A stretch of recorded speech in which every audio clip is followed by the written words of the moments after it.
All right, here we go, man. We got Sandrika's Maze, uh, known as Foolio's mom, uh, exclusively on Say Cheese. How you doing? I'm fine. I'm good.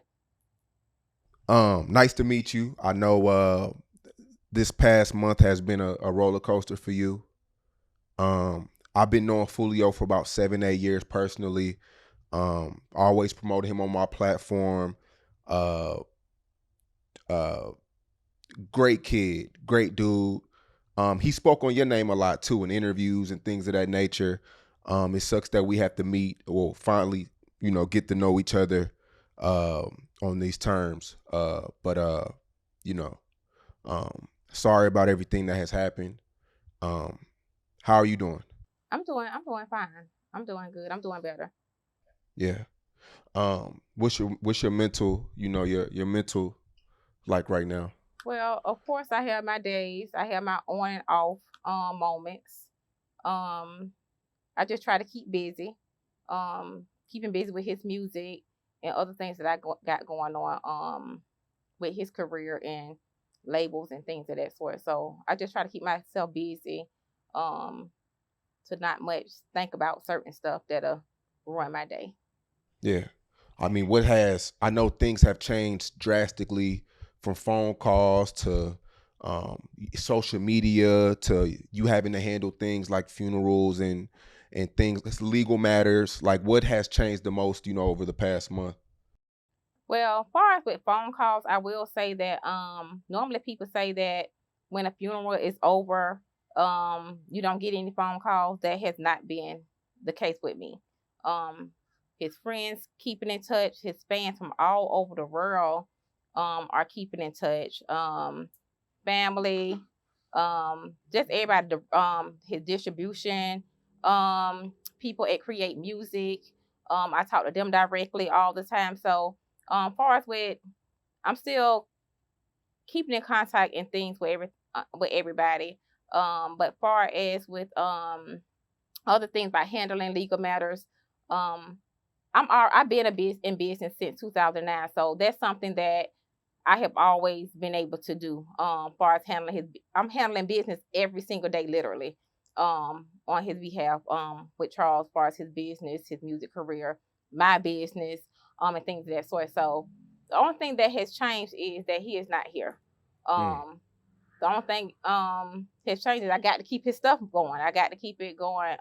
As he said in other interviews, his team knows what to do if something happened. We already done talked about this. We discussed this. So that's the only thing that has changed, and of course the arrest. I'm relieved about that, and I'll be more relieved and happy when they pick others up. yeah. Now you said that y'all prepared for it's the worst, basically. Well, basically, it's not even the worst. That's with anything. And a lot of other people need to know. A lot of black people need to know. It's everybody. A lot of people don't want to talk about death in case something happens. So me, I'm very responsible. Of course, I got policies on myself, my son, and my daughter. So a lot of people don't want to talk about that. So I already had stuff in place.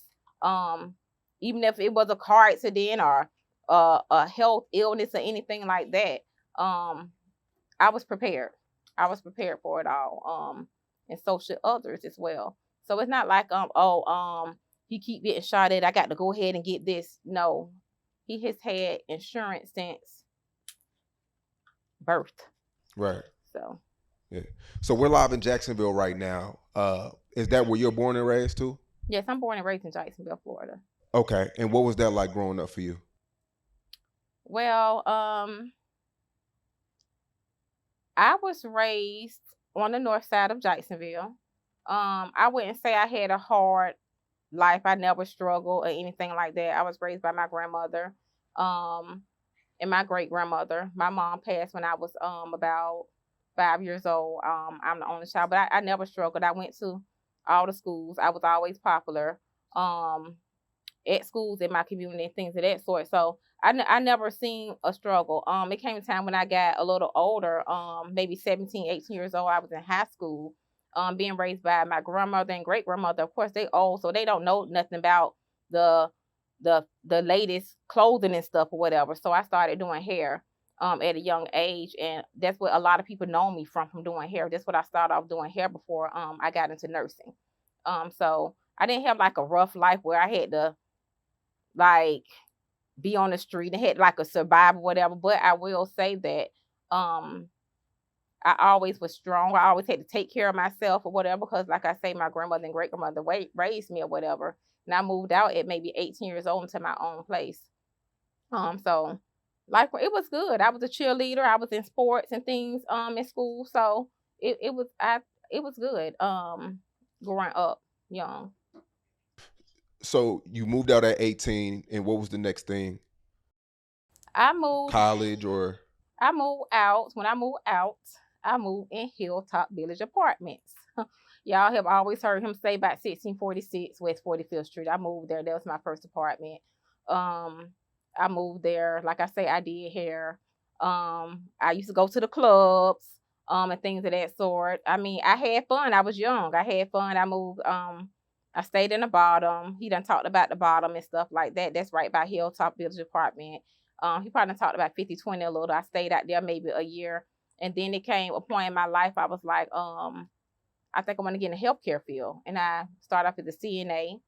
I went from a CNA to CEO, opening my own school, assisting individuals in the state of Florida with obtaining their CNA licenses, CPR, first aid. And then I became a registered nurse. okay. And as of right now, I help individuals start home healthcare agencies, phlebotomy courses, and things of that sort. Yeah, because we seen the picture of you floating around, with your Yeah. your. My A picture is lot of people. floating around. And a lot been seeing the comments. Oh, we didn't know that Charles' mom was a nurse or a doctor and something like that. Because what people do, they see an image. They see an image of Charles and they go to stereotype. So I seen somebody say, oh, she was a drug addict in rehab. And I never commented anything like that. So they say anything. So I seen they like, wow, his mom is a nurse. Yes, his mom is a nurse. Yeah, a lot He's of people were shocked by that. I mean, they based off yeah. his music, they assumed that his mom was some hood rat or some, Yeah, because some. they see him eating noodles. Charles loved noodles. Charles loved noodles and hamburger helper. Period. He loved noodles and hamburger helper. He would eat it every single day. That's what he loved. And when y'all see him on Instagram, eating noodles, they're like, oh, wait, his family, they got him eating noodles. And I'm like, why you got these people thinking you eating noodles? If you That's what don't he stop liked. it, Mom, go. That's what you wanted, and hang up in my face. So Charles did not have to. Charles did not have to eat no noodles. He did not have to eat no hamburger helper. He had people that loved him, and anytime he called me, I was there. I was coming. How old were you when you had Charles? Um, I was grown. Maybe in my early 20s, maybe 23 or something like that. Okay. Maybe my early What was 20s. that like raising him? Was it always good, Oh or my did it become a God. struggle sometimes, or We what? can't even put this guy on camera right now. But how it was, Charles was off the chain. St. Clair Evans Elementary School, he was there with Kojite, Jada, all the same people y'all see him around or whatever. He was with them at this school. And they called me every single day. It was so aggravating. And then I called God. They're like, hey, you need to go. You got to go up there. He's just getting on my nerves. Then he went to middle school, Eugene Butler. Same thing. He always did good in school though. He always had good grades. Then he went to William M. Raines High School. They'll call me like, hey, Miss Sandra, can you come pick up Charles? I'm like, what he did? Oh, he ain't did nothing. We just don't want no riot next week. Cause it's gonna be spring break. We just don't want no riot or whatever. Got kicked out. Then he went to. He had my hands full. Yeah. He had my hands full. What was his father in his life? Yes, before his father passed, his father was in his life. Let me back it up. Cause he used to always be around his dad, mother, and stuff like that. And he started rapping at 8 years old around there. So he started rapping with the $1 Billion Jets. We had a thing in Jacksonville called Come Together Day. So he performed at Come Together Day and things of that sort. He performed at the nursing home when I was a CNA back then. He made like a short film movie. I don't know if it floated on the internet for a while. But yeah, his dad was active in his life. Charles used to be in church every single Sunday. Every single Sunday. But I guess when they got out of church, they used to make their little music and things of that sort. So yeah, his dad was active in his life. Yeah. And at what age was Charles when his dad passed? He was maybe around about maybe 13 or 14 years old. Was it due to street violence or? He was Charles' dad. It wasn't like a street violence. He got in a fight with somebody. He was looking at TV, and then the guy, he thinking everything cool or whatever, and the guy shot him in the back of the head. Oh man. So it wasn't like a rival, like anything like that, but that's what happened. Yeah. Do you feel like that affected Charles in some way?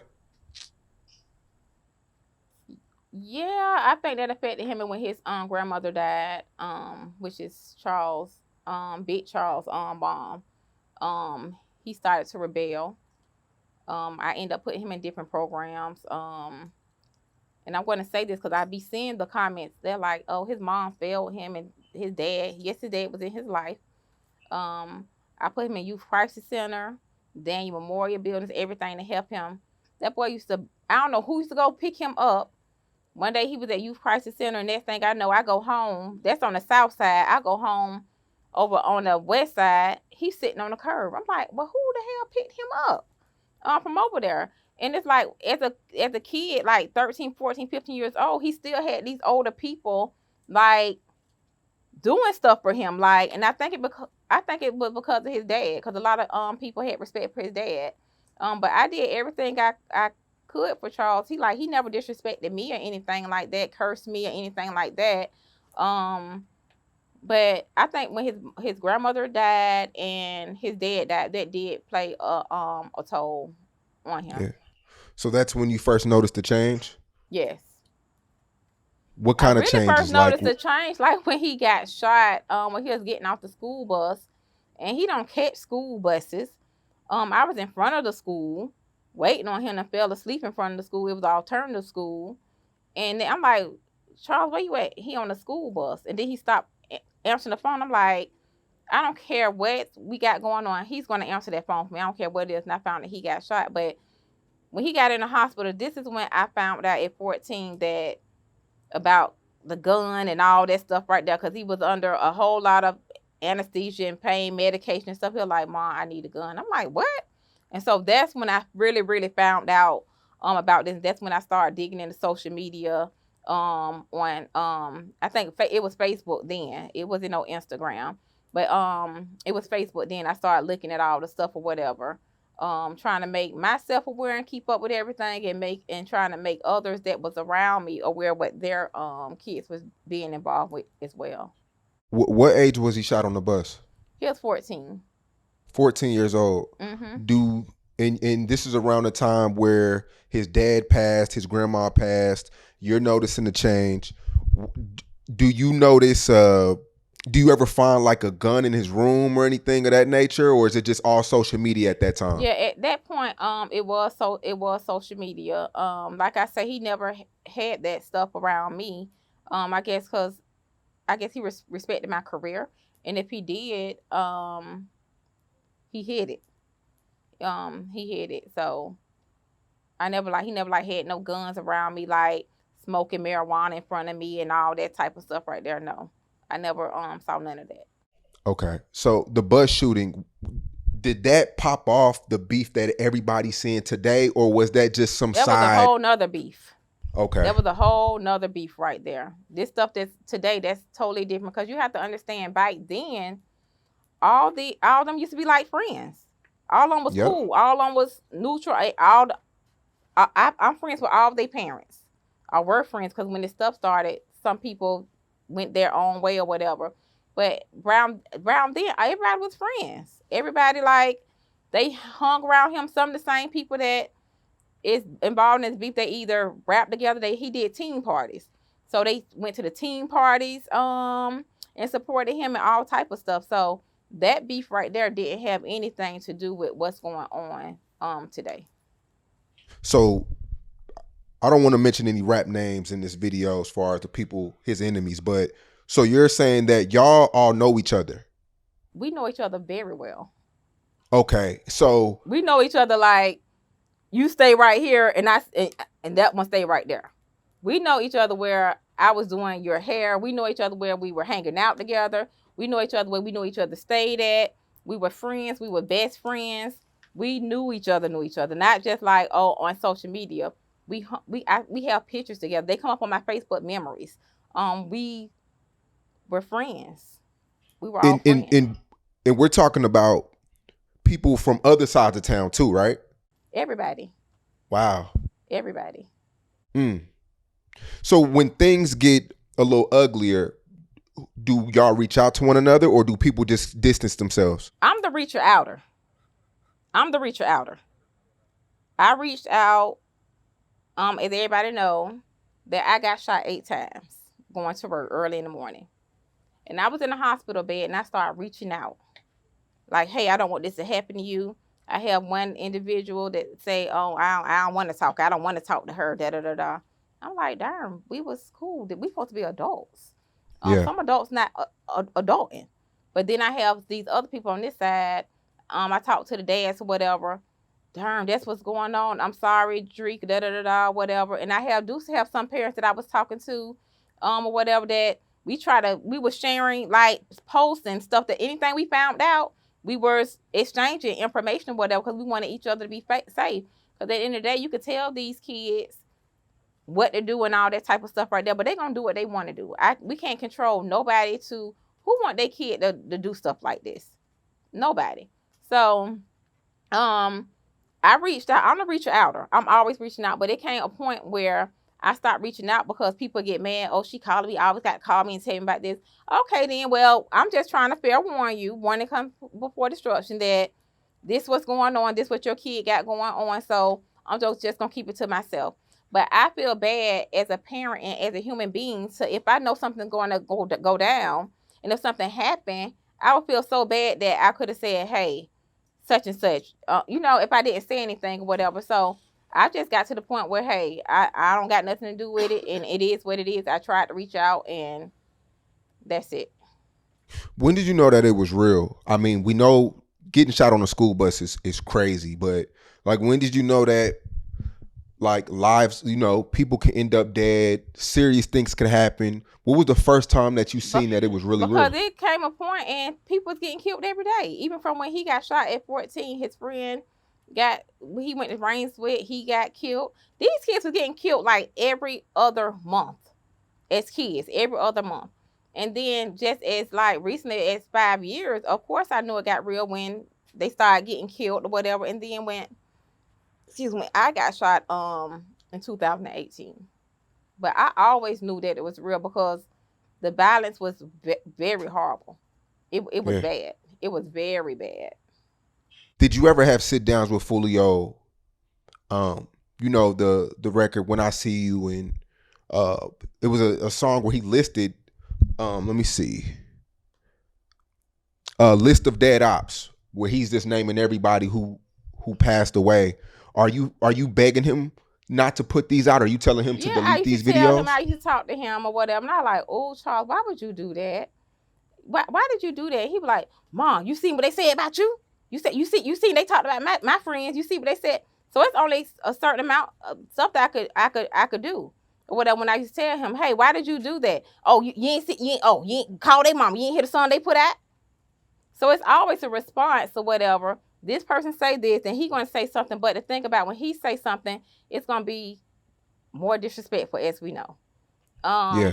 It's gonna be, and then I think with this music and this stuff that it's just so one-sided. Everybody hear what he say, but nobody don't hear what the other side is saying. They saying stuff to, and I don't like none of it or whatever, but they say certain things. I done been listening 10 songs. They done said my name about 10 songs. He has never said disrespect to their parents and said their parents' name. But these guys done put me in so many, my name in so many songs, like they know me and they don't, these particular people don't even know me at all. If like, I even seen on the Reddit app, they thought that Miss Sandricus was a baser. They thought that I was an addict. They just thought this stuff right here. They just painted this picture of me. And I let them paint it or whatever all these years or whatever because I knew it was far from the truth. I knew that most of their mothers, aunties, sisters, girlfriends came and sat in my classroom to obtain certifications.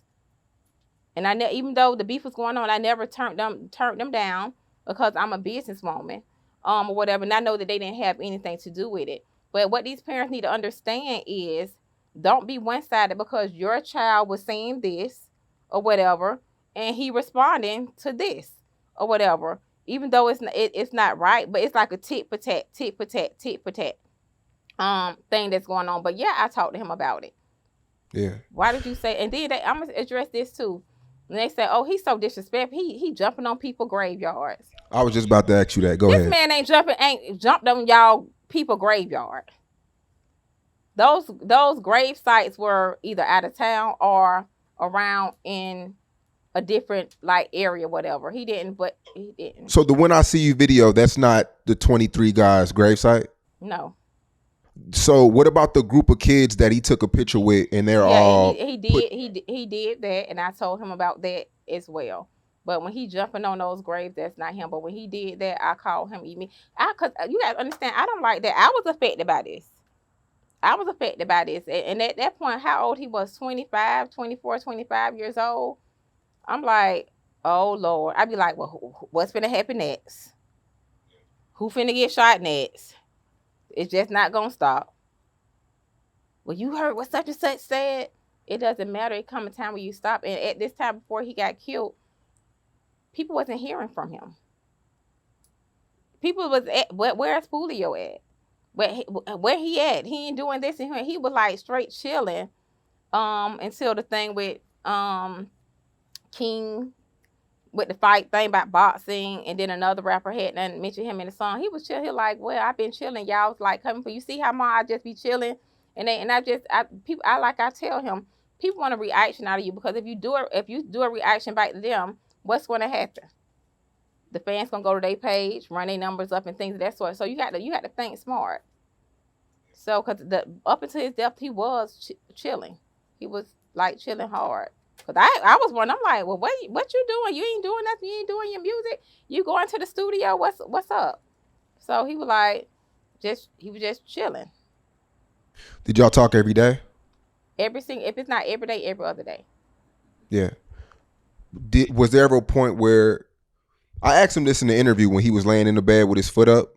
I was asking him about, why not move away or, change your life around, change locations. And he felt like if he would have left, bad things would have happened to family members and things like that. Charles loved Jacksonville. Charles loved his friends. Charles didn't have to be in Jacksonville. Charles got a whole house somewhere else or whatever. He just loved Jacksonville. He loved it. And I used to always tell him and beg him, you need to leave from there, whatever. But he just loved Jacksonville. He was not going to leave. He was not, even when he got shot October, I begged him, and his manager begged him. He just would not leave Jacksonville. Yeah. It's the same thing with FBG Duck. He passed in Chicago. It was just one of them things where you're kind of like just too loyal to your people. Like you want to take care of everybody. You want to make sure everybody's straight. It's just that leadership mentality that they have. Because Duck was a leader as well. Foolio, I know a lot of people look up to him. It's just that leadership mentality to where as though you just want to control the ship, and you feel like if you leave, it's like a guilty conscience. It's like survival's guilt, kind of. Yeah. So I don't know. I couldn't get into him. Only thing he would just say I'm not going. I ain't going this place. Okay, they want you to come to California. I'm not going there. I ain't finna. He was adamant about Not he'll leave for 1 minute, a couple of weeks, or whatever, then he's back. Yeah.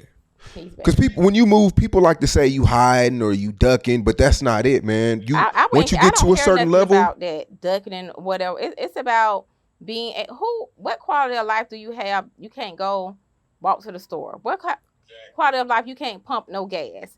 That's miserable, and that affects their mentality, and that brings on depression, and yeah, things. And that's no quality of life that you're supposed to enjoy life, yeah, each and every day.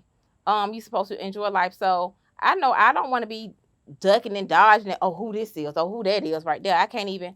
That's not no way. That's not no way to live. yeah. When he got shot at 14, did you think about relocating at that time? No, I didn't. Think about relocating. Um, at all. Like we knew where it came from. I knew that nothing else was going to happen with that situation or whatever. At any point, though, did you think about relocating just for the better of your family, or Well, we did move. We okay? moved. We did move. Um, to a different county or whatever. Um, but Charles really never stayed with me. I guess he didn't want to bring that around me or whatever. I always had a room for him or whatever, but he never stayed with me. He just went on. I think I even put him on the megabus to go do interviews, and I think at like 18 he moved to Atlanta. So he never like really stayed like with me after that incident happened. When he was 14, he probably stayed with me maybe 6 months or something like that. But he always had his own. He's very smart. He always was gone. He never like stayed with me. So I think his thing, and I think it's because a protection thing. I ain't finna be around here with my mom or whatever, and then such and such jump off or whatever. But he never like stayed with me. Stayed with me. Yeah. Now, in 2018, you were shot 8 times, Mhm. and is this on one occasion? Like, Mhm. Yeah. can you take us? Can you take us through that entire day? Well, Charles had called me around maybe 4, almost 5 o'clock that morning. He texted me and told me that I think Crooks had hit like 1 million views or something like that because he was in Atlanta, and I hearted it, and I'm excited. I'm biking out my garage. It's very dark. I stay in a nice neighborhood. As I'm biking out, I'm letting my garage down. Then I just heard the bullets. Heard the gunshots. The first thing I could think of was to duck down to the passenger side because I'm thinking I don't want to get hit above the waist or whatever.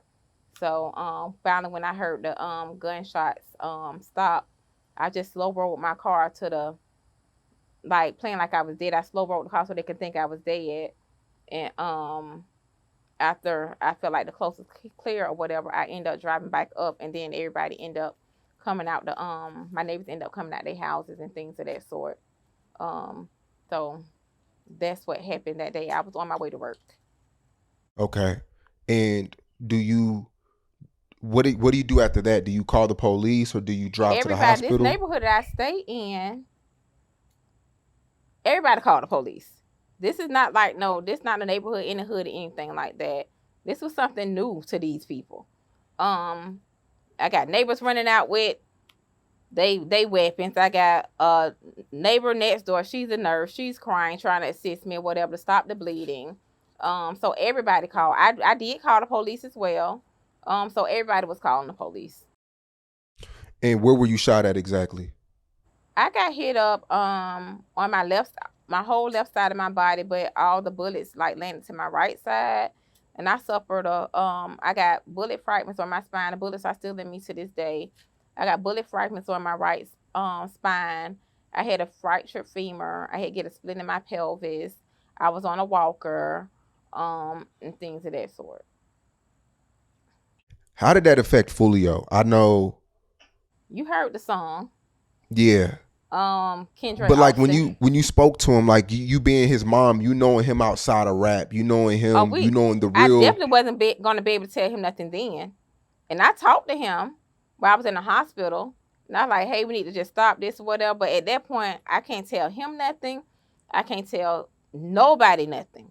I can't tell people who calling me from different places nothing. His dad, people nothing. I can't tell nobody. I can't stop nobody from nothing. I'm trying to tell them, but I couldn't.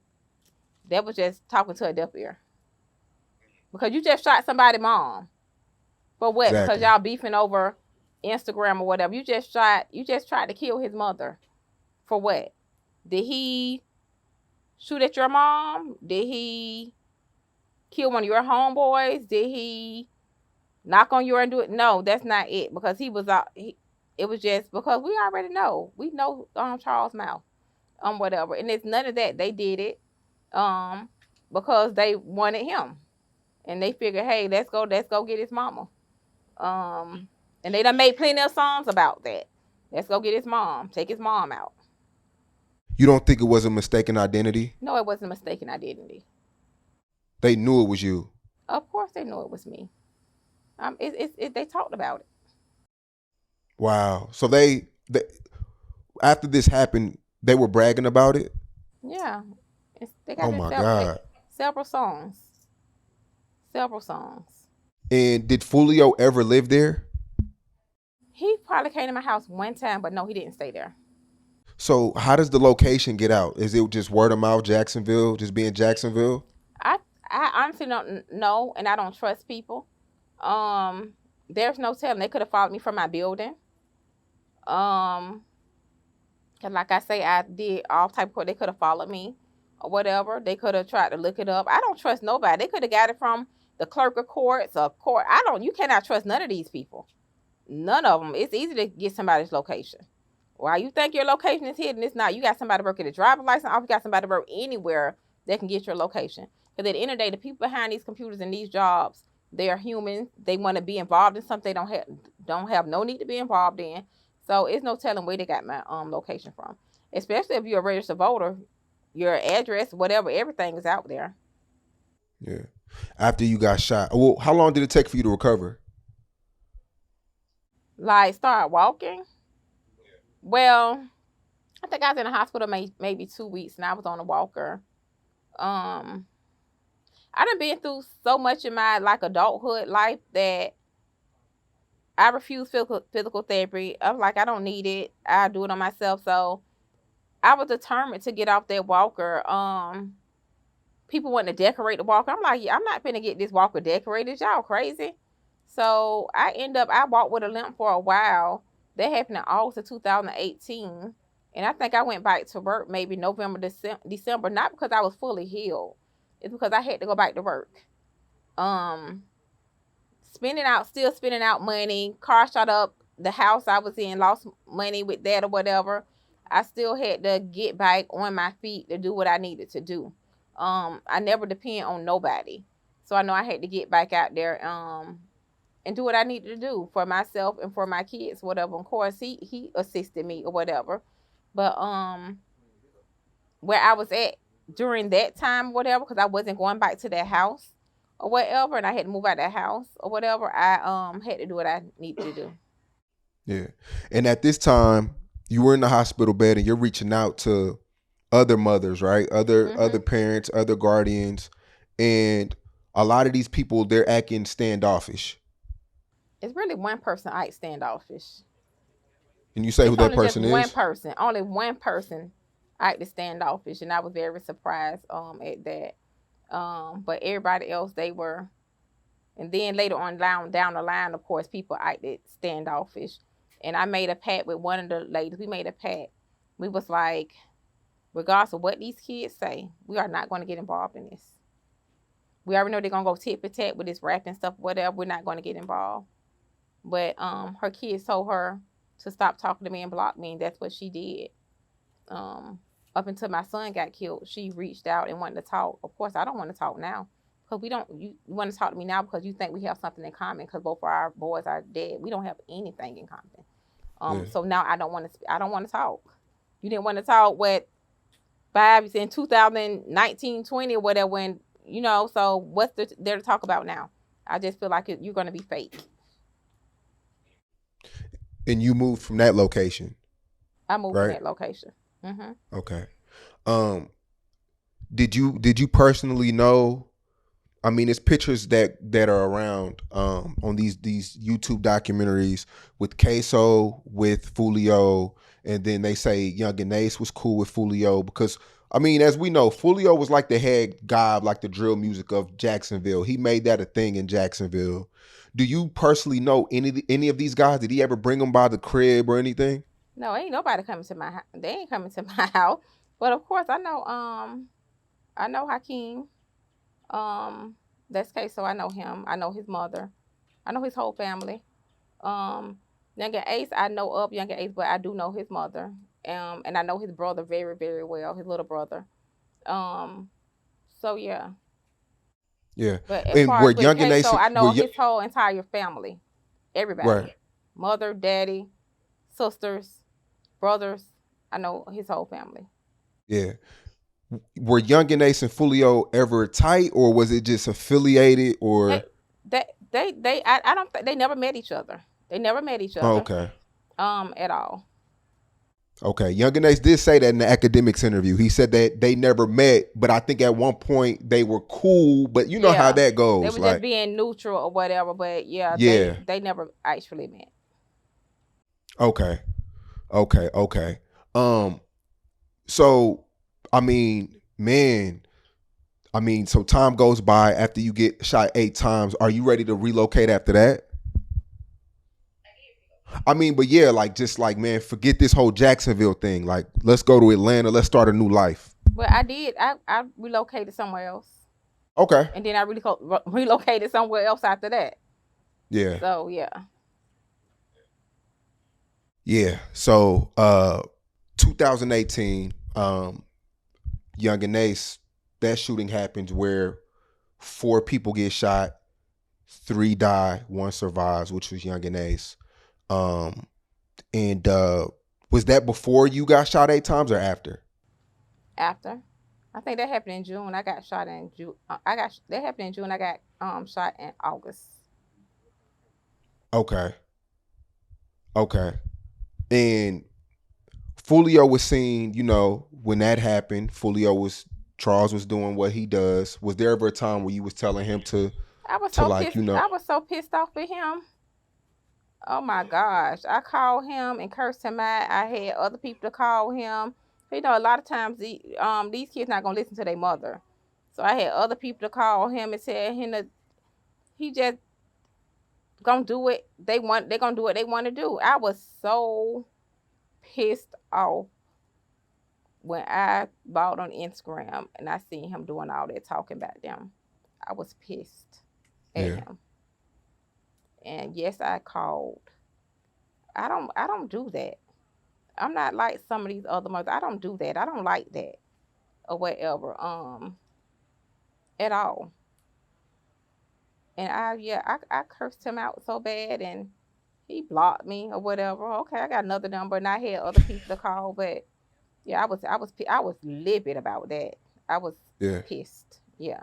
Because the whole world blamed Fulio for that. I'm not saying he was involved. I'm not trying to do no police work. But when that happened, people pointed to Fulio, assuming he had something to do with it. Well, they do that because we log on YouTube and we got all these people from Ohio, Minnesota, and all these people right here making these captions with the clickbait. You know how so many people sending me stuff? Oh, this now. Have you see what they? I'm like, that's not real. That's clickbait. That's clickbait for you to click on their stuff and look at their whole thing so they can get paid. I even got into, and I usually don't get into it with these blogs, but it's just one that pissed me off so bad. I had the address. He pissed me off so bad. So I What had to go happened? on his Wait, what channel. what what happened? He was lying. He was saying I was trying to sue him. I'm like, I went on his channel. When did I went in his inbox and I went on his channel. When did I? Because of one of Charles' fans sent it to me, and I'm like, dude, when did I try to sue you?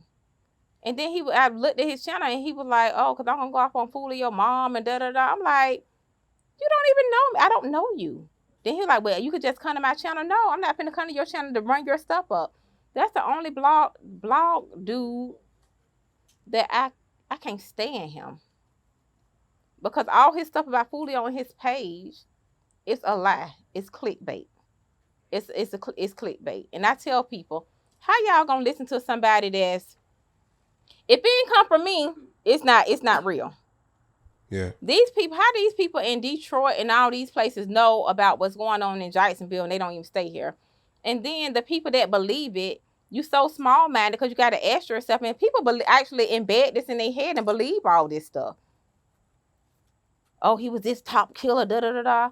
He never been interrogated about a murder. He ain't never been arrested about a murder. He, convicted felon, any of that. So what are y'all talking about or whatever? So they put all this stuff in people's head and they go for it, even right now. But it's this one dude. That's the only blog, channel, Instagram person I have ever addressed. Just recently. Have Foolio ever opened up to you about things that nobody else should know about? Well, he know not to tell me nothing. He not finna tell me nothing. He not finna put me in no situations. Cause I don't even want to know nothing. I don't want to be none of that about none of that stuff right there. So hypothetically, if Foolio did do something, you don't know anything. No. Like he's nothing. He never told you. He ain't finna tell me. He's not going to tell. He's not going to put me in that situation. First of all, because he know I don't play that. And second of all, because he know my profession. And so he's not going to even put me in no type of situation like that. He's not going to tell me anything like that. Nothing at all. Anything that I know or whatever, I probably heard it from the streets, heard it from other people, heard it from social media, some stuff like that. But he's not going to tell me anything. Yeah. I'm glad you got to clear the air, man, because when he passed, it was like, well, when you spoke out, I think it was on Facebook, a lot of people assumed you like knew certain things or was promoting it or things of that sort. I'm happy you really get to clear the air. First of all, a lot of people didn't know, even people in this city don't even know that I'm Foolio mom. They didn't know until this happened. Yeah. They didn't know that was my son until this happened. I didn't just go around parading, oh, Foolio, and stuff like that. So a lot of people didn't even know that he was my son anyway. Only people that close to me are, he done been to the building and whatever, and a couple of people that done seen him. My younger students probably done seen him or whatever. But a lot of people make their perception or whatever, perceive me to be a certain way. I don't know. He know not to tell me nothing. I don't know about anybody else, mom, or whatever. But no. Did you personally know Bibby? Yes, I know Bibby. Yeah, I interviewed his dad about a year ago. I saw the interview. You saw it? Mm-hmm. Yeah. His dad. I guess Bibby was living a double life. And he didn't know a lot of the things that was going on in the streets. He felt like Foolio was a big influence. Honestly, we don't know Bibby dad. To keep it real, we don't know. You Bibby say you don't. Dad. We never we didn't know Bibby had a dad. These boys around here pay for Bibby to go to school, take an Uber to school and stuff like that. Stay, I never. Nobody. When we seen that, we were like, well, who is this? I'm like, how sure I found him? Charleston White, Charleston White had linked me with him. I don't know how they met, but Bibby wanted to really just speak out on everything. Well, Bibby's dad wanted to speak out, and I'm not saying he blamed Charles for the death that happened. Yeah, I seen the video, but we know nobody around here. I wish I could ask these people around here. Nobody knew him. Absolutely nobody know him. I never seen him before. Because if he's in the picture,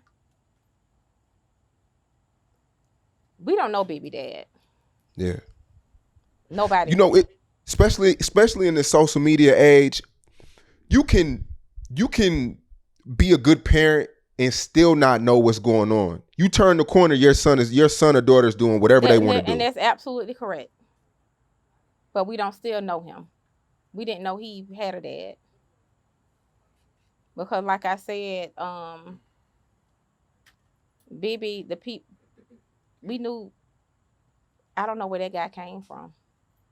Yeah. We don't know where he came from. Everybody was on the phone like, y'all seen Bibby? That's Bibby daddy. I mean, who is this guy? I'm like, where Sean found him from?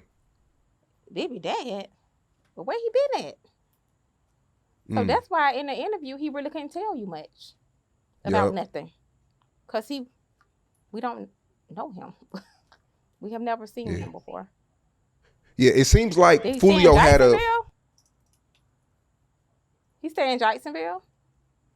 I don't know. Yeah, I don't know him. Yeah. It seems like Foolio did have a big influence, and not even just with the negative things they try to paint. It's like with the drill music, a lot of rappers didn't even think it was possible to make it out until Foolio started rapping. I hear a lot of that. So I honestly think, and I'm not saying this because he's my son, I feel like him and Soldier K did open the door. Yeah. Like I say, they was doing the team parties, they were performing different places or whatever, and they were working with different artists, OG Black, and people. I mean, they was working with people already in the industry at a young age. Whatever. So they opened the door for opportunities for others to start this rapping industry. And regardless of if you don't like him, you hate him, or anything like that, the fight remains that he did. Regardless of how anybody feel about him, you can't take that away from him.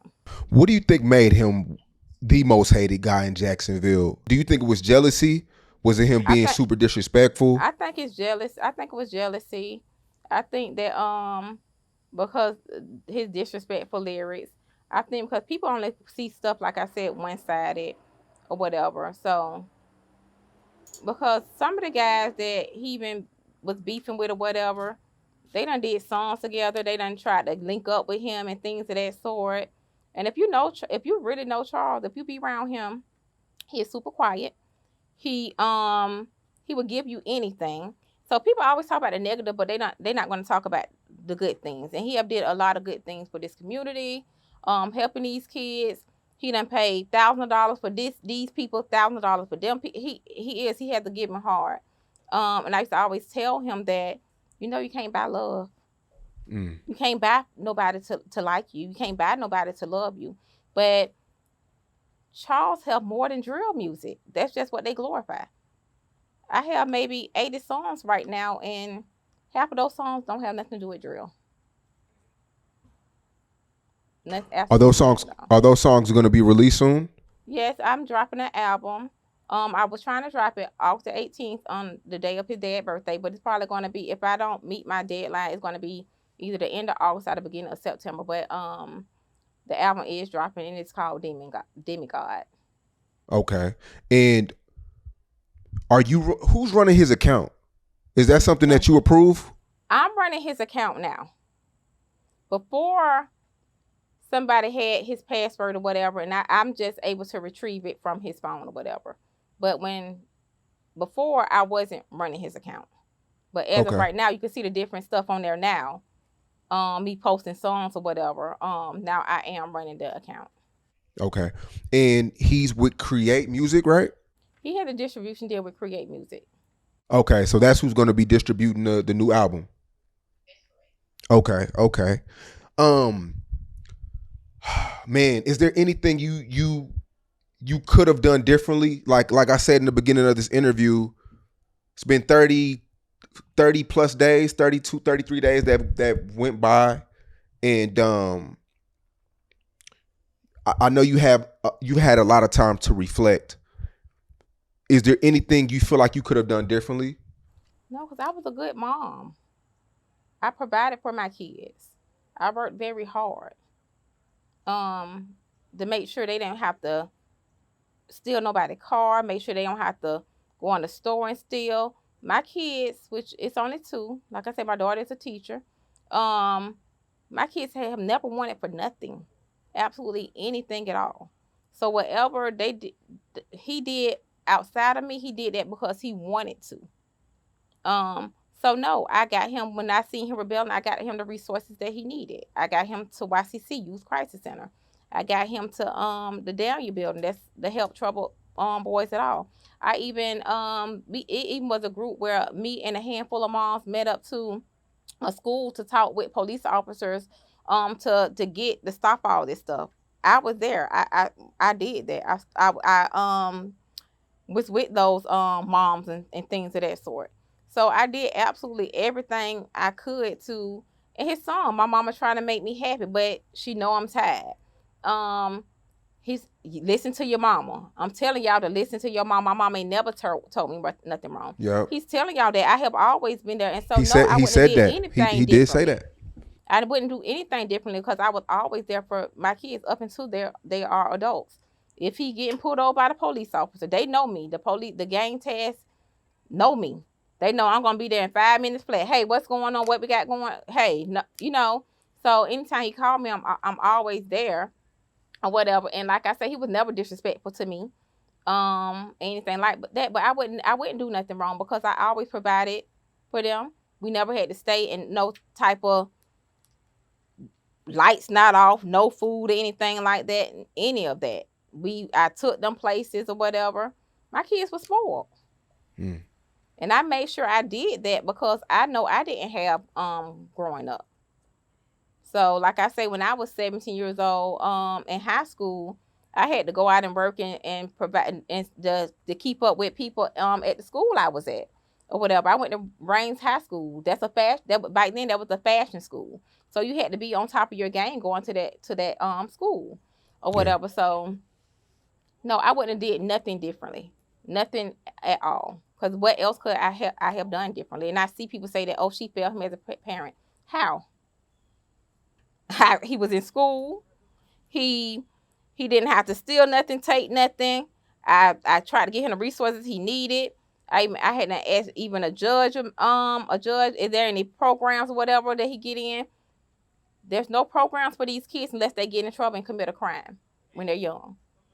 They got to commit a crime in order to get in some type of a program. So he went and commit no crime. So guess what? I couldn't get him into any of these camps or programs at all. So I think I did everything that I need to do to help Charles, and I don't regret anything. I know I was a great mother, and still is a great mother.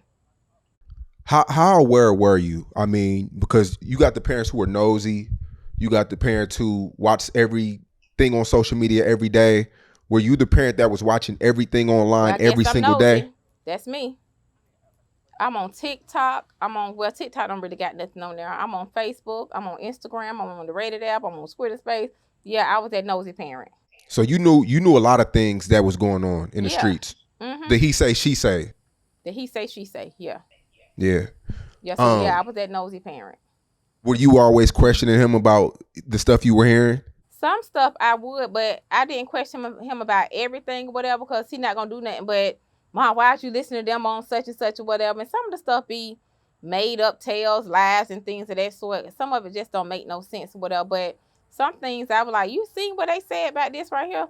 Mom, why'd you calling me with that or whatever? But some things, yes, I asked him about. The things I questioned him about, not nothing directly with social media.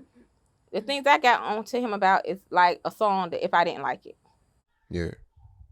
That's what I get on to him about a song. He'd be like, well, you seen what they made? And I had to let him know you're bigger than that. I had to let him know, look at all the artists you done worked with. At a very young age.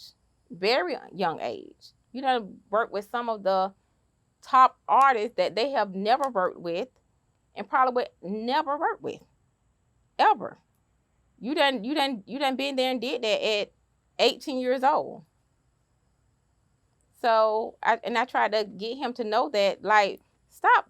If you say something about them, that ain't gonna do nothing. But they want you to say something about them, so they stuff could go up and it's gonna be going back and forth and all that stuff right there. It just doesn't make any sense.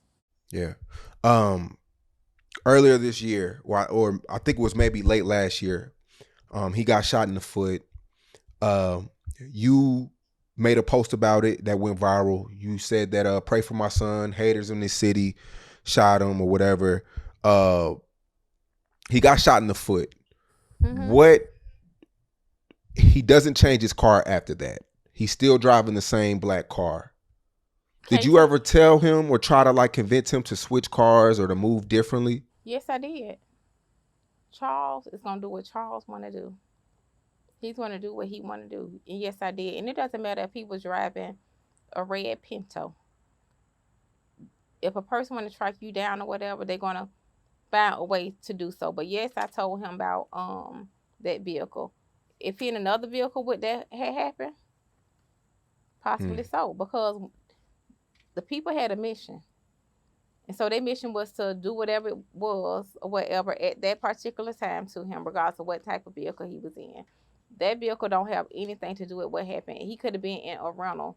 It still would have happened because they was just that determined to do so. Yeah. Because it's not like he drove all around in that car or whatever. And those cars are everywhere. Them black SRTs, they definitely everywhere. So I don't care what kind of car he was in, but yes, I did tell him they had a mission they wanted to complete it. Yeah. Were there ever times where it was close calls or, like you said, people sitting out in the bushes waiting and trying to get him? And were there ever times where it was people were just super determined to try to get him and it just didn't happen that day? Not that I can recall. Okay. Not that I know of. Yeah. June 23rd. Well, June 23rd. He was throwing a party in Tampa. Did he tell you about that? That he was. Mm-hmm. Yeah. And what did you say? I told him that I felt like he shouldn't have it because too much of stuff was happening. It just was thing after thing after thing kept happening or whatever. And where I told him to have it at, where I had something for his celebration at for the previous year, it was safe, gated and things of that sort. But he wanted to do what he wanted to do. He would have never thought those people would have did that or whatever. But of course I knew about it. I booked the Airbnbs. So of course I knew about it. Him posting it online. Did you ever think that wasn't a good idea? Well, I don't think that I think one of the clubs he didn't even go to. That last club when that happened at, that wasn't even posted. That wasn't posted. That Teasers Club, that was nothing happening at that club. I think that was like the first day or whatever. But the last club he was at, it wasn't posted where he was at. Not at all. And I switched up Airbnbs or whatever, so I just don't know. Cause he posted the pool. That he switched the house after that. Mm-hmm. Okay. That was a different house. Okay, because I was reading the report and it was saying that they were following them from location to location. So were they following them for the first Airbnb? The thing is, I don't think so because like this stuff was not like, it's just like I say right now. Okay, let me try to get this Airbnb right here. So it's not like he didn't even know where it was going to be at. Until I let him know. I think they probably followed him from, I don't know, maybe from that last club or whatever, when they say location to location. Or I don't know if it's from the second Airbnb. I don't know because I read the same thing you read. I don't know. Okay. And do you think somebody that was there that night dropped the location? Or you can't confirm? I can't confirm. Okay. So the Alicia girl, she wasn't at the party that night like they're saying? I don't know. I don't even know her. Okay. And you never seen any of those 5 guys? You never seen them before? I don't know any of them. It's crazy. I don't know any of them at all. Never seen them before. So they drive 2.5 hours to Tampa. About 3 hours. About 3 hours. So with that type of, they had to have some type of information, right? To drive 3 hours. Well, they knew he was in Tampa. They seen the flyer for Teasers. So they probably just sitting, waiting, trying to. Got you. get whatever location they can get. Man. So that morning you get a phone call about the situation. Who calls you, and how do you react? His friends called me, told me there was a shooting. I didn't know he was deceased. Like 4 o'clock like 4 o'clock in the morning. I didn't know he was deceased. I'm like, okay, it was a shooting. Guess they didn't want to tell me, so I was already up. I didn't sleep for 48 hours because I need to make sure everything was okay. So got in my car, whatever, and made a call, say, hey, write me to Tampa, it was a shooting. Then by the time I went and picked somebody up, and before I could pull off, I was told that he didn't make it, and I just lost it. Mm. So when they told me it was a shooting, I didn't know that. I just thought it was a shooting, like all the other shootings. Um, I honestly would never thought that he would have. I never thought that he would die of being killed ever. I don't know. Other people probably. I don't. I never thought that he would die of being murdered. Never. Mm.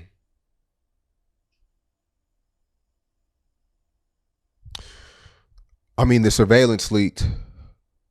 Well, it released officially Tuesday. Was that your first time seeing it? Mhm. That particular surveillance, yeah. I seen it at the press conference. I was there at the press conference. Yeah, so that's my first time seeing it. I mean, the it was like a whole set, like basically like a trap. I mean, like you said, it was nothing. What could he have? Man. Yeah, it was. They had it planned out. They like had it planned out very well. If we seen it on camera. Did police tell you how many times, how many rounds were fired? No, I don't even think I asked them when I went to the scene. No. Because there was pictures floating around of Foolio in the car, like trying to get over in the back seat, and it's like people just have so many questions of like why it looked like it was daytime at that time. Because it happened for something. That picture probably was taken maybe at 6 o'clock in the morning. Okay. Because it happened like 4 something in the morning. Okay, makes sense. Oh man, I'm sorry about that. I'm sorry about that. So I mean, y'all had the funeral, well put together funeral. I seen it online. How was that like for you? I knew when I played that funeral. Of course, it was hard, but I had a very great support system around me. Each and every day, like I say, I don't miss a call. Every day, somebody call and check on me. But I knew when I was in and out. I knew when I planned that funeral, I know what he like, and I know he would like, ma. And I know he like, oh, get me this right here on bro. I know that. When I went into the stores to get his outfits and these, oh, I'm his personal shopper and da da da. I'm like, I need to dress him how he dressed. So I need to get what he get. He like a Mary. He like the Supremes. You know, Mary jeans. He's a rap artist. I had to get the microphone in his hand. I had to get him the hoodie, the Mary hoodie or whatever. So I know I had to do my big one on him, and I know he's looking down and he was happy. Had to get the power slide. I had to get the horses. I had to get everything that I know that he would like. The big 12-foot pictures. We just had. I had to go all out for him. That's my son. That's my youngest child. We were very close. I don't know what it is about a mother and a son's relationship, but I don't think we bumped heads. But it just was something so different. I don't know because all this beef stuff was going on or whatever. Because I had to talk to him. I had to talk to him like every day, every other day. And if he don't answer the phone, I'm calling one of his friends. Like, you talk to Charles or whatever. But it's crazy. Like, no, I ain't talked to him because he'll ignore you. When he get mad, he'll ignore you like you're not even there or whatever. And sometimes I just have to pull up on him. The last time I seen him alive was on his birthday, June 21st. and I drove to Jacksonville to give him his birthday present. He was so happy, because he wasn't expecting nothing from me. Anytime somebody do something for Charles, he is so happy because he don't expect for nobody to do nothing for him. He's always the giver. So he was so happy that I hadn't got him his birthday stuff or whatever. But that's the last day I saw him alive. 12 o'clock, maybe 12, 1 o'clock that afternoon. On a Yeah. Friday, June 21st. Yeah. Man, crazy situation. I mean, after he passed, he gained well over 900,000 followers. We know that. He talked about that in Love Me Like I'm Dead. He talked about that. Don't show me all this love until when I pass away. But I am so grateful and thankful that it's so many people that loved him. I got DMs from the UK, Africa, Nigeria, everywhere. I'm sending them obituaries because I ordered like maybe 250, 200, 300 obituaries. So I'm just sending them to everybody. The love is so overwhelming from all ethnicities. It's just crazy. And I had a guy to call me the other day. He called me and he was like, "Hey, I'm in the Uber right now, and Charles is on the sports radio station." I'm like, "He on the sports radio station?" And so he'll like, "Hold on." He'll like, "Uber driver, let her hear it." And he on the sport. They talked about him. I would never thought he was on the sports radio station. Never thought that. And they were saying how they enjoyed his music and he was a talented artist and things of that sort and stuff like that. That makes me happy. That makes me happy. Few hated him, but many loved him. Many, and I wouldn't even. I just can't believe it. I had on his shirt one day, and an old lady, she probably like 60 something years old. She's like, "That's your son? Oh, I'm so sorry. My grandson got me listening to his music." I'm like, "Oh my gosh," whatever. So, I am appreciative to the people that's following him now. It has made people listen to his songs that didn't know about him, that listen to his music, and to tune into his new album that's coming out or whatever. But yeah, I see no followers. They definitely went up, and that's expected. That always happen. Yeah. Was it a sigh of relief when they found the killers? Because for a minute, a lot of people thought that they wouldn't get caught. They thought that it was a cold case. I never thought that. I knew it wasn't a cold case. I knew it wasn't a cold case when I first got to the scene. I went this scene, the FBI, feds, U.S. Marshals there, AT up there. It's a high profile case. They said because my son is a celebrity or whatever, and they wasn't. And if you seen the chief interview, he say they are going to be caught. They were apprehended 3 days later on unrelated charges. He was killed the 23rd. They was apprehended the 26th and got out on bond. So from the first day I went to that crime scene, I knew for a fact they were going to get caught. I heard Tampa don't play. But it ain't even about Tampa don't play because they have other things that's going on in their city.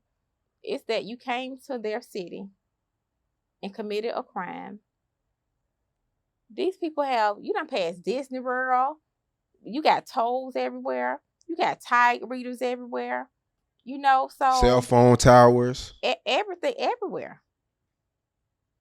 And they did a very good job. The way they told me they tried everything, they did a very good job. Very good job. And I knew it went. I don't know why. I don't know who thought it was a cold case because I already knew 3 days later what it was when they started arresting them. Do you think it was a paid hit? I do. Because we don't know them people. Who are those people? Who is that girl? Who sent you? So, of course, I do. I mean, when the mugshots came out, you know how the YouTube bloggers do. I guess the two cousins were related to a guy named Spaz. and Spaz is somebody who was distant a few records, who were cool with Foolio and Kenny K. And I'm just going off public information. So I know people may be mad in the comments because I'm naming names, but they were naming them. They were pointing out a motive because those two cousins were related to a guy who passed away. I don't know the two cousins. I don't even know the other guy. I don't know any of them. I don't even know Spaz. Yeah. Well, the same day, I mean, you're grieving, you're mourning, you're going through it. And Young and Ace drops a record titled "Do It." Does that make you? Did that make you even more angry or more sad, or was it? I'm just a realist. Could that have waited? I already knew the songs was gonna drop. That's what they do. I already knew the songs was gonna drop. This not the first song that somebody done got killed and they done dropped the song. I already knew it. I mean, Foolio does it. Foolio done it too. He's done it too. Like I say, I'm a realist. That's why I just say I'm a realist. I already knew that was going to happen. I already knew it. So I didn't feel any type of way about it because I already knew. I know what my son rap about. That's real. I know if it would have been the other way around, I know what would have, Yeah. So he put his song out. 3 songs out. Okay. 3 now. Yeah. Yeah. That's fine. Kudos to him. Yeah. Yeah. A lot of people. Well, I had did an interview with Charleston White and a few others, and people feel like Foolio Charles was just tired of running, tired of looking over his shoulder, tired of living at times. Like, did you ever get that? I did. Charleston White said that? Yeah. I don't like him. Yeah. I don't like him. You 60-something years old, however old he is. I don't like him. We need to be adults. And if he hear me, I know he gonna go on a rant about it, but I don't care. He almost cried when we did the interview. I bet she did. He told me that he had a thing for Foolio. Well, Charles. I bet she did. I think it was fake. Because I seen the videos he made. I don't like him. I think adults need to be adults.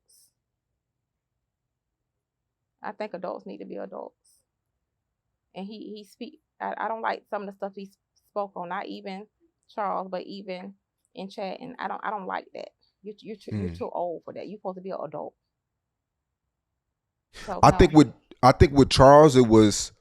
I guess it was 2-3 years ago. I guess your son threatened to smack Charleston White out of nowhere, and I think that's what created it. Why would he just say that? Now, come on, Sean. You've been knowing Charles forever. You think he finna just say that out the blue? What make him get it? That man had to say something first, and he know he ain't finna smack no older person, but he said something to him first. Just like with these songs, they say something first, and then when he say something next, it's a problem. Why would he just say, "Oh, I'm gonna smack Charleston White"? Yeah, I don't know. I got to go back and look. Exactly. I got to go back and do my homework. Exactly. He just made it. He just say, "I'm finna." Why would he just want to smack him? What did you say, Charleston? You had to say something. You know how many? That mean, okay. For example, all the guys that done put me in these songs. Am I finna go and get on here and rant and say something about them? No, because I'm a grown adult. They may be 25, 26 years old, but they're children in my eye. And the same thing with Charleston White. He's a child in your eye. You said something first, and of course he said something. He responded back or whatever. And he done did it a couple of times. I done seen the stuff that he said about him, and I just don't like it. And because I hold certain people to a different level. I heard certain, but if this the kids, they going back and forth, okay, I know that. But you hold certain people to a different level, especially when you a certain age or whatever. And I think he his mature level is not there. And I don't care about when he see this or whatever. He's gonna make his little post and go on his little rant. Yeah. It's okay. I must say, I've interviewed a lot of mothers with deceased sons, and you're a really strong woman. I can't say that. I mean, from the disc records that are still coming out today to the Ton and the Don Julio liquor and the Yeah, interviews that are coming out, they should have you're got really paid for Don Julio. If I'm gonna do that, I'm gonna get an endorsement. Y'all should have got an endorsement for that Don Julio. yeah. But I must say you were strong and you're handling this very, very well because it's a lot. It's a lot, and your son is all over social media. He's everywhere right now. I mean, especially with the case going on, everybody's making all the streamers are making videos and things like that. You're a very strong woman. Yeah. I don't got no other choice but to be strong. In Chicago, something similar happened where multiple rappers and kids passed away, and 4 or 5 mothers got together. And although their sons were enemies, they still got together. They held conversations. They took pictures to let the youth know that it's bigger. It's a bigger cause. Is that something that you would do in the future? That's something I already done tried to do. I mean, I can't force it on anybody. I do speak to one guy, and Charles was dissing his son, and we talk like we're adults. And he have started a nonprofit, and I'm starting a nonprofit as well, or whatever. But I done talk to these people. Some people they're just not open to it. But when you got some people just not open to it, and that's okay because I don't force myself on anybody. So yes, I do have some things going on. Like I say, I talked to one guy, and my son was dissing this man's son, but he understood that it went both ways, and we are grown, mature adults or whatever, and we talk in the DM and things of that sort. He told me what he's doing and things of that sort or whatever, and me and him probably link up and try to get something together for the other kids that's growing up. Cause I do see some kids, they look up to Charles, and if you see some of the he tell the kids, I don't want you to be. They be on live. He be like, I don't want you to be like me. Don't be like me. Go to school. Da da da da. Don't do this or whatever. Whatever. But I do have something. Some things planned. A nonprofit that I'm gonna have going on. What do you think Jacksonville police could do differently? Do you think it's something that because like at this point, a lot of kids, they're not even thinking about the consequence. They're just acting off of emotion. I don't even want to say anything about JSO on this live at all, because some of the individuals from JSO, they don't seek to help these individuals. They seek to harass these kids and things of that sort. They're not coming to the neighborhood and say, hey, this job. You ain't coming to playing football and trying to show them something different or whatever to make them see something different. They don't do nothing to harass you. You see them pull Charles out the car for fleeing, going 17 miles per hour. So, I mean, it's some good apples and it's some bad apples as well. So I'm not gonna even speak on JSO, but I know they need to come with some type of a program, or they probably need to go back and do some type of other training. I get a special unit to go out and do some type of outreach to talk to these kids or whatever. So that's what I feel like they need to do. Okay. For everybody watching this, what do you have to say to the people in your city that the people who don't like Youngin? I mean, that don't like Foolio. I mean, Young and Ace just did an interview with academics that did 1 million views. It's a lot of other rappers that didn't see eye to eye with your son. If Young and Ace was watching this right now, what would you tell him? I mean, I really don't have anything to tell him, but it comes a point in time where it need to stop, because there's only two places it's going to, just keep it real. You're either going to be in prison for the rest of your life, or you're going to be dead. That's just point blank period. And the thing is, we don't have to entertain these people, these fans, to make yourself look cool or anything like that. And I tell my son the same thing. There's three ways out: jail, death, or just doing better. Just cut the bull and just do better. Because when, not only him, a lot of other rappers and stuff as well, y'all think these people are not watching?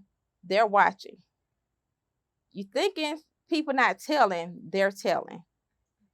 You thinking these girls, your friends and all that type of stuff, they try to set you up. So it comes a point in time where it just got to stop or whatever. Whether he take this from me, me being sincere or not, there's on. I'm telling you, it need to stop, because if it don't stop, you're gonna be gone a very long time, a very long time. Because I will say that they're not, the police and stuff like that. They're not playing. They're definitely not playing. And people's talking about, oh, it's gonna be a RICO. Oh, they just talking. They talk. Keep playing with these people. Keep playing with them or whatever. And those are going to be the end results. But if you do want to keep making your music, your diss music or whatever, to get your millions of views and things of that sort with your diss, no, that's fine too. What I will tell you, like, and this just not for AIDS, it's for anybody. Karma is real. You can have bad karma and you can have good karma. And the choice is yours. The choice is absolutely yours. And I know that so much of stuff have happened. We can't get these people back. You can't get your friends back. But tomorrow don't have to be like yesterday. You can start and change today. That's if you want to. And that goes for anybody and absolutely everybody. And anybody who's listening to the drill and want to make a mockery of people, whatever. It comes a time where you got to stop, because what about when your people pass away? It's going to keep on going on and on. It's childish to me. It's childish as I don't know what. It comes a time where it definitely has to stop. So, do you believe more people will be arrested for what happened to your son? Yes. So more than the five that are on the screen right now. Mhm. Okay, and maybe two or three more. You don't know how. You don't know. And is this something that you're being told?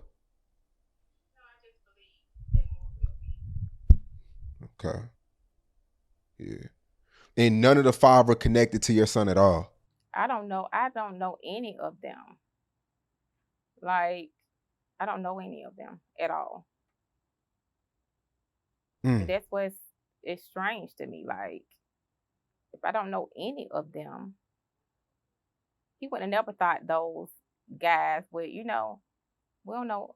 I don't know any of them. So that's the reason why I believe that it's going to be more arrests. Because Yeah. I'm thinking, like, who sent you? Somebody had to send you. We don't know you. Yeah. I must say too, before we get out of here, Foolio looked really happy He that was so night. happy his last 48 hours, and that's what I'm holding on to. He said it was the best birthday he have ever had. Yep. And so He did say that. yeah, that's what I'm holding on to. He was smiling. He was doing his promo videos in Tampa, several of them. He was happy. He was happy, and he wasn't running and hiding from anybody or whatever. So that's why it was like he was putting his location. He just felt free. He felt free or whatever. He's hanging out, and that's what it was. He didn't care about it. You don't think he's seen all those messages, bro, don't go, and all that type of stuff. He didn't care. I think he got tired of running and ducking and hiding and doing whatever. So I just try to hold on to, my son was happy his last 48 hours. Not seeing him on his birthday, he was happy. And when he ended his birthday, um, he was happy. And he had always said, thank God I seen 18. Thank God I seen 21. Thank God I seen 23. Thank God I seen 25. Because he never thought he was going to make it through those years. And he Mm. did. So that's why I have to, it's my duty. It's my honor as his mother and still his manager as well that I have to keep his legacy going. Some people ask, well, she doing a documentary to get money and da da da.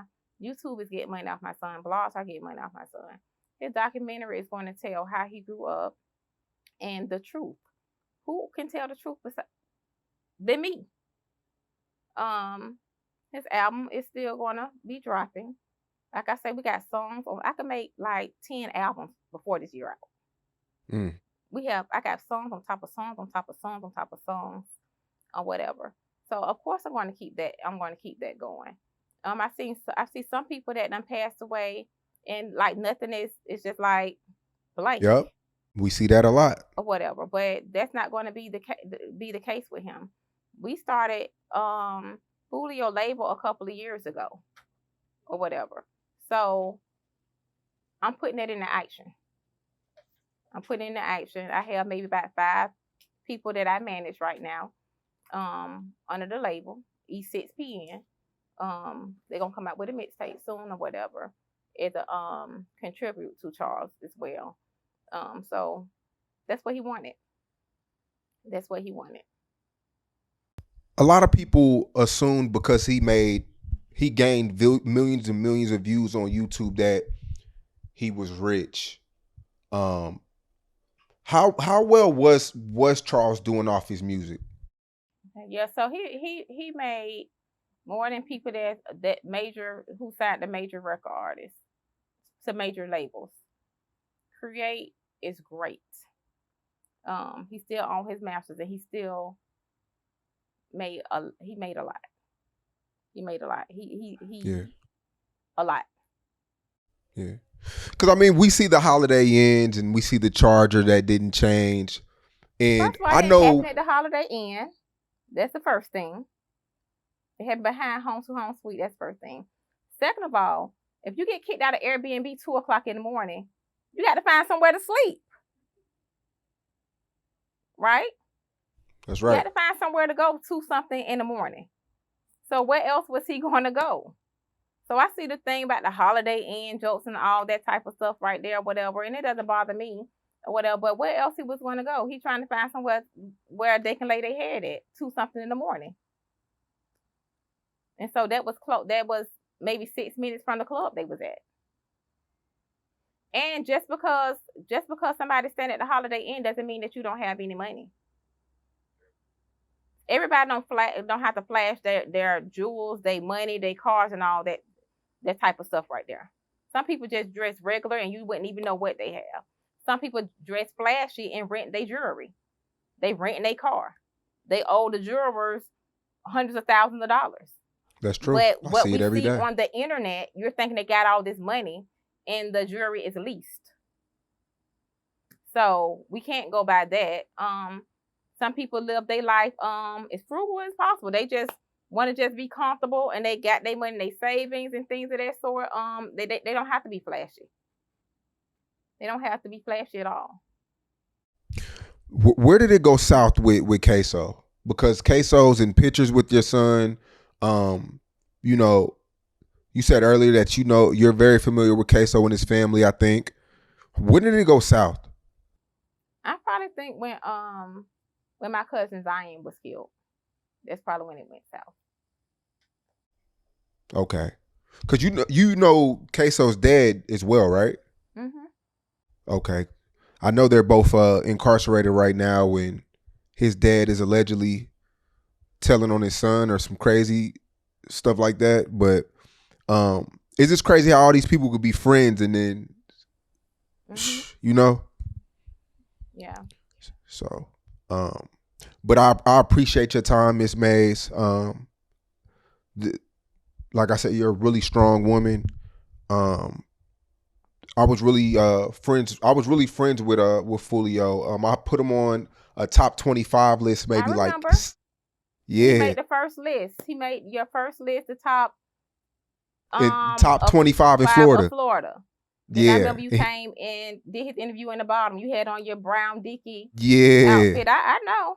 Wow, that's crazy. Cause I had signed Spot 'em, Bottom got got him. 'em. I know. Yeah. That's yeah. So but and I always say this too. I said this in I said this in Fredo Bang's interview. I said that Foolio was one of the most genuine guys because Foolio used to shout me out in interviews and give me props, and a lot of rappers don't do that. Artists that are platinum and gold, you know, that I can name that I helped out don't say my name, but Foolio would always give me and say Cheese my proper credit. And he never cared that I would interview somebody from the other part of town. He never tried to blackball nobody else. He never was mad when I got my J. Breezy interviews and Young and Ace interviews. He never hated on anybody else. I just want to say that publicly. He never hated. He never acted funny. He would still tap in with me. And you know, I thank you for that. He was raised very, very well because he was such a gentleman. Mm-hmm. And that's why I chose to do this interview too, because out of all the interviews I have other big blogs and people reaching out to me, and I just felt it was right that I do Say Cheese first. Yeah. Because I know that you are one of the first ones to always interview him and things of that sort or whatever. So I told Mark from Create, I like, Say Cheese hasn't reached out to me yet. I'm like, I'm waiting on him before I do them or whatever. Right. It only makes sense to do so. I just didn't want to, you know, sometimes it could be too soon, or, you know, I wanted to reach out, but these other people didn't care nothing about too soon. They are like, they lined up like, I'm like, oh my God, the big top ones too. Yeah. I'm like, no, let me hold off. I'm gonna wait for Sean or whatever to see if he contact me, and I talked to Mark from Create Music, cause we talk all the time or whatever. I'm like, Sean ain't contacted me yet. He was like, well, I hit him up. I like, cause I hit you up, but I like, my message is never going to get to him. It's absolutely never going to get to him or whatever. I like, hit him up for me or whatever. So yeah, I appreciate your time, and I mean, we have each other's number. You can always contact me for any promo. Like when me and Foolio was never a money thing. Like when he wanted to get on Say Cheese, I was just like, bro, just give it to me, because we would swap interviews and he would do me favors and things like that. So, you know, with this new album come out, just keep in touch with me and my team. We'll happily promote it, and you know, luckily we could do another interview soon. Okay, I appreciate it, Sean. I appreciate you. Stay safe, and just keep me updated with anything. Okay, I definitely will. Thank you. Okay.